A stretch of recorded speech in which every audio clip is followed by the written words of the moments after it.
विपक्ष के बड़े बड़े नेता पहले से ही नेता विपक्ष में बोलने लगे हैं, संसद में बोलने लगे हैं।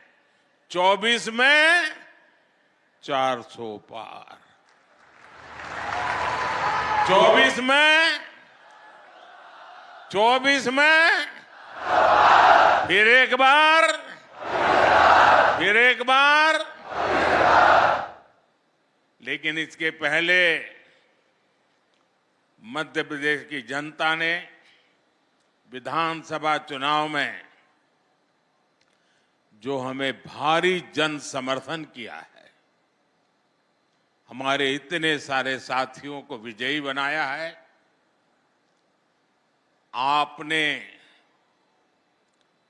हमारे पर जो विश्वास रखा है ना, मैं आज फिर एक बार गारंटी देता हूं कि इस विश्वास के अनुरूप हम दिन रात आपके लिए काम करेंगे।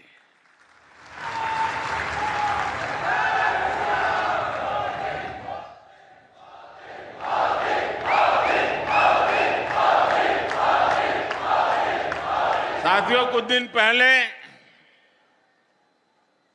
जब विपक्ष में से आवाज आई 400 पार, तो फिर मैंने कहा, देखो भाई, एनडीए की 400 पार की बात तो मैं भी सुन रहा हूं, लेकिन मैं ये भी सुन रहा हूं कि अकेला बीजेपी, अकेला कमल का निशान 370 पार करेगा। 370 पार करना चाहिए कि नहीं करना चाहिए? 370 से ज्यादा सीट आनी चाहिए कि नहीं आनी चाहिए? लेकिन लाओगे कैसे?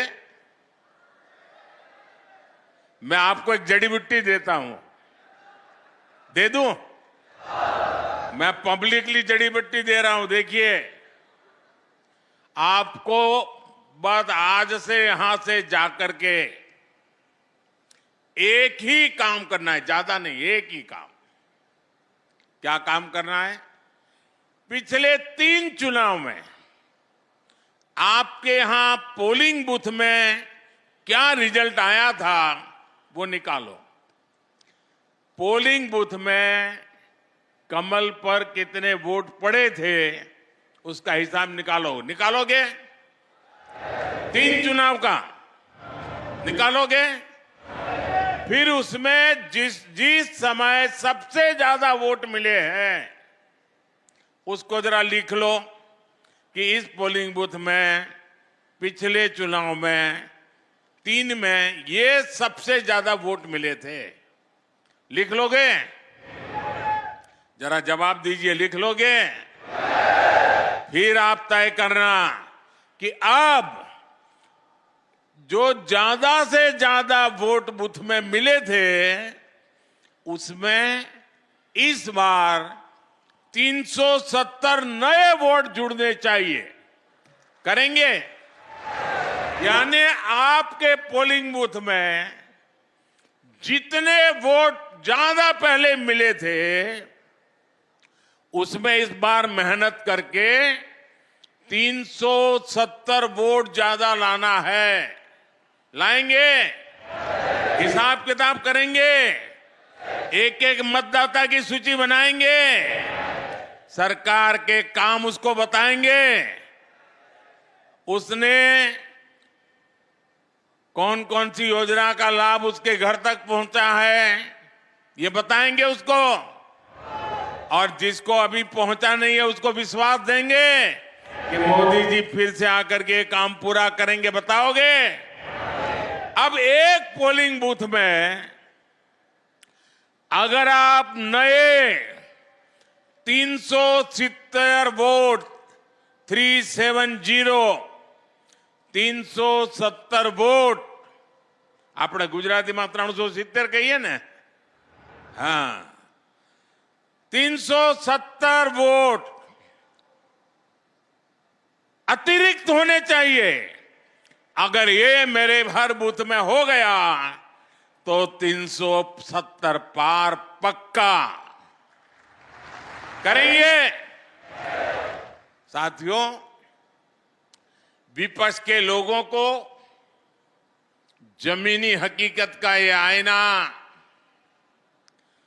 मध्य प्रदेश ने पिछले चुनाव में जनता का मिजाज क्या है वो दिखा दिया है। मध्य प्रदेश को मौका मिला इसलिए दिखा दिया, लेकिन ऐसा ही मिजाज हिंदुस्तान के कोने कोने में है। मैं अभी दक्षिण में गया था, राम मंदिर को लेकर के मेरा एक अनुष्ठान चलता था और मैंने वहां जो भाव देखा, माताएं, बहनें, बुजुर्ग, बच्चे, नौजवान। मेरा कार्यक्रम नहीं था पब्लिक का, मैं तो अपना पूजा पाठ के लिए गया था, लेकिन हजारों हजारों की तादाद में मुझे आशीर्वाद देने के लिए आ रहे थे। मैंने देश की ताकत को, देश के आशीर्वाद की ताकत को, माताओं बहनों के आशीर्वाद की ताकत को अनुभव किया है। मैं कल्पना नहीं कर सकता हूं कि आपके इस सेवक को आप इतना प्यार करते हैं, इतना आशीर्वाद देते हैं। शायद कितने जन्मों का पुण्य होगा, तब जाकर के मुझे आपके आशीर्वाद प्राप्त करने का अवसर आता है।